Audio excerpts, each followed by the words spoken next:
కొత్త ప్రదేశాలను చూడాలని, కొత్త ప్రదేశాలకు వెళ్ళాలని కోరుకోని వారెవరు అంతా తమ ఆర్థిక పరిస్థితులను బట్టి దేశ విదేశాల్లో విహారయాత్రలు చేస్తుంటారు. అయితే పర్యాటకుల ట్రెండ్లో మార్పులు చోటు చేసుకుంటున్నాయి. గతంలో బీచ్లు, సముద్ర తీరాలు, ప్యాలెస్లు, ప్రసిద్ధ జూ పార్కులు, దేవాలయాలు, వివిధ మతాల ప్రార్థనా మందిరాలు వంటి వాటిని చూడటానికి ప్రాధాన్యత ఇచ్చేవారు. అయితే ఇప్పుడు పర్యాటకులు తమ ప్రాధాన్యతను మార్చుకుంటున్నారు. చరిత్రక ప్రసిద్ధి చెందిన ప్రాంతాలు, యుద్ధ క్షేత్రాలు, కల్లోల సంక్షోభ పరిస్థితులకు అడ్డాలుగా నిలిచిన ప్రాంతాలను చూడటానికి ఇష్టపడుతున్నారు.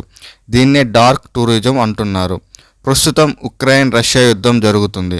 అలాగే ఇజ్రాయెల్ హమాస్ మధ్య యుద్ధం జరుగుతుంది. మరోవైపు ఇజ్రాయెల్ సిరియా, ఇరాన్ మధ్య ఉద్రిక్త పరిస్థితులు నెలకొన్నాయి. ఈ నేపథ్యంలో ప్రపంచవ్యాప్తంగా పర్యాటకుల యుద్ధ సంక్షోభాలను నిలిచిన రష్యా, ఉక్రెయిన్, ఇజ్రాయెల్, పాలస్తీనా తదితర ప్రాంతాలను చూడడానికి మొగ్గు చూపుతున్నారు. చరిత్రలో పలు విషాదాలకు చారిత్రక సాక్ష్యాలుగా నిలిచిన ప్రాంతాలను సందర్శించడానికి పర్యాటకులు ఇటీవల కాలంలో మొగ్గు చూపుతున్నారు.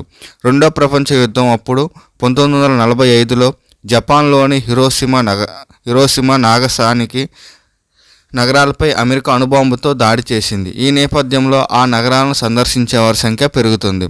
తద్వారా ఇంతటి దారుణానికి తీసిన పరిస్థితులు, ఆ తర్వాత ఇప్పుడు ఆ నగరాలు ఎలా ఉన్నాయో శోధించి తెలుసుకోవాలనుకుంటున్నారు. ప్రముఖ యుద్ధాలు జరిగిన ప్రాంతాలు, ప్రసిద్ధ జైళ్ళు, కట్టడాలు వంటి వాటిని సందర్శించడానికి పర్యాటకులు మొగ్గు చూపుతున్నారు. డార్క్ టూరిజం అంటేనే ప్రపంచంలో ఘోరమైన, క్రూరమైన ఘటనలకు సాక్షి భూతాలుగా నిలిచిన ప్రాంతాలను సందర్శించడం. ఈ నేపథ్యంలో క్రీస్తు పూర్వం ఈజిప్టును పరిపాలించిన రాజుల సమాధులు, ప్రపంచ విజేత అలెగ్జాండర్ జన్మించిన గ్రీసు, ప్రపంచంలోని ప్రాచీన నాగరికతలు వెల్లసిల్లిన మెక్సికో, ఈజిప్ట్, భారత్ తదితర దేశాలను సందర్శించే వారి సంఖ్య పెరుగుతుంది. డార్క్ టూరిజంలో భాగంగా పర్యాటకులు ప్రధానంగా America, Canada, Brazil, Mexico, Latin America, Germany, UK, France, Spain, Italy, Russia వంటి దేశాలను వెళ్తున్నారు.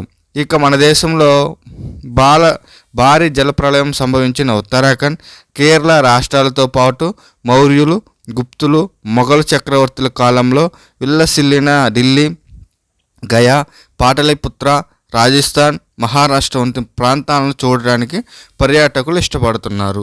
ముఖ్యంగా రాజస్థాన్, మహారాష్ట్ర, ఢిల్లీలో కోటలను, రాజా ప్యాలెస్లను చూడటానికి పెద్ద ఎత్తున పర్యాటకులు తరలి వస్తున్నారు.